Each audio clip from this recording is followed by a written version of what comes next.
Welcome to the Kent Lapp Podcast. You were not a musician. You were not in music until 16 years of age. Is that right? Yeah. Okay, so 16, your close friend dies. He was a piano player. Yeah. He was healthy, car wreck, dies unexpectedly. You played 3 keys, like pressed one, pressed another, and pressed a third one, and just felt like the presence of God there? Almost like a calling, almost like a... Like you were I what didn't you know were. it was calling. That was just for me. Okay. That just was for me. It took a couple hours, but I wrote my first song. Right, your first time on the piano? Yeah. Well, I sat there before noodling, but I didn't really understand it. I'd taken piano lessons. I'd figured out how to curve my fingers correctly so my aunt wasn't mad at me.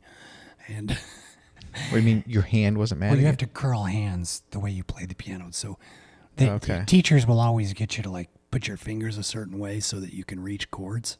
Oh, okay. And so that for me was like what I remembered. I didn't remember anything else. Okay. Just I had to keep my fingers perfect. Okay.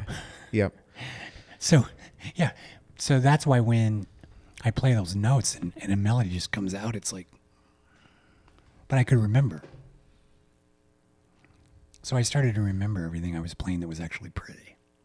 Okay. Is this because you have a really good memory or something about music? It resonated My wife with... would love me to have a good, Okay. good memory. So it's not necessarily that. It's just something about your mind. It's the way you're built and music. There was just a resonance there. It sort of surprises me that it took until 16 to stumble upon that resonance. Have you ever thought about that?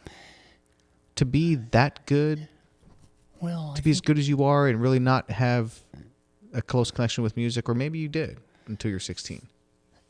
God needed to teach me something then. Mm-hmm. I wouldn't have understood the lesson earlier. Okay. So how did your music career then go from 16 piano to now? I mean, it's remarkable. I mean, it's almost unbelievable. It's been crazy. It's been amazing. But after I wrote that song, I shared it with my friend's parents, and they invited the neighbors over, and then they invited more neighbors over. So I was actually getting asked to play it. This was the first song you ever wrote? Uh-huh. Was it for your friend? I think we I'd written it about my friend. You yeah, did? Okay.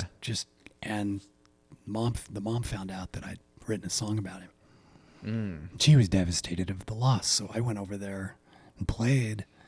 And it was in that moment that I recognized my music helps people deal with loss, help people heal.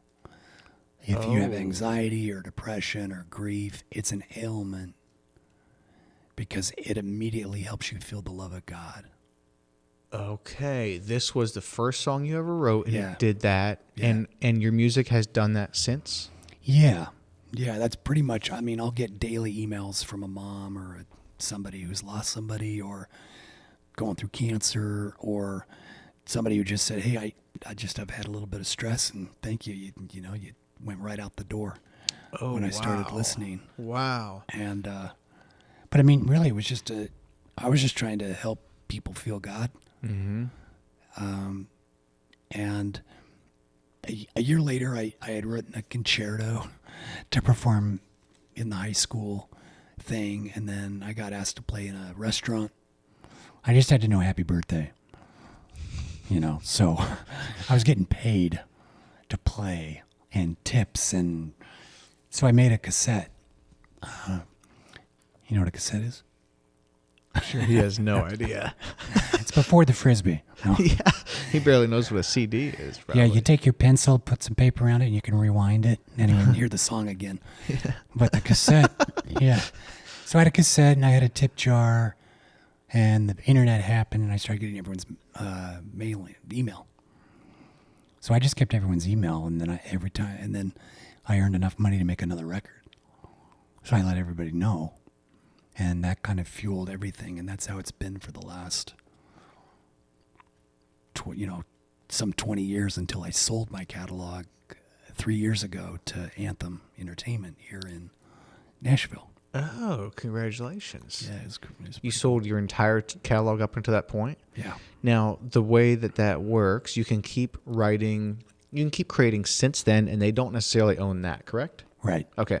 When you sell a catalog, is it just they pay you and you're done, or they pay you and they have the rights to it, but you still make a little royalty, or does that all depend on the deal? Depends on the deal. Okay. So That song is real estate, and it has value. Yeah. And it increases in value if it streams. Okay. Streams as opposed to playing on the radio?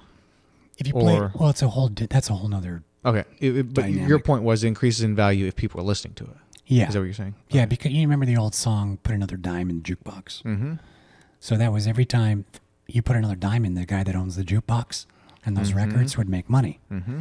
Was the artist getting money? Little tiny bit. Mm. But we're now in a system where every time you stream a song, you're paying that artist and everybody who's invested in that artist. Yes. So it accumulates wealth.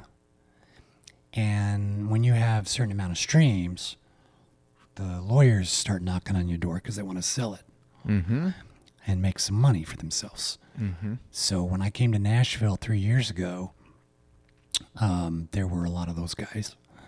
Mm. And we ended up putting a value at the catalog of what it would earn over a certain amount of years. And then they wrote me a check, and I gave them all the rights and said, yeah, have fun. All the rights for everything that you created basically up until that point? Yeah. Okay. Yeah, so it's completely out of my hands. Yeah. And I would, obviously I'm not going to ask you the amount, but it would be safe to say, based on what little I know, which the music industry is so complicated, but it's like I have a hard time understanding it, but I understand selling catalogs of music. Yeah. It would be safe to say you did really well on that, right? Is that an accurate statement? I was amazed. It was the biggest piano catalog offer in the history of music.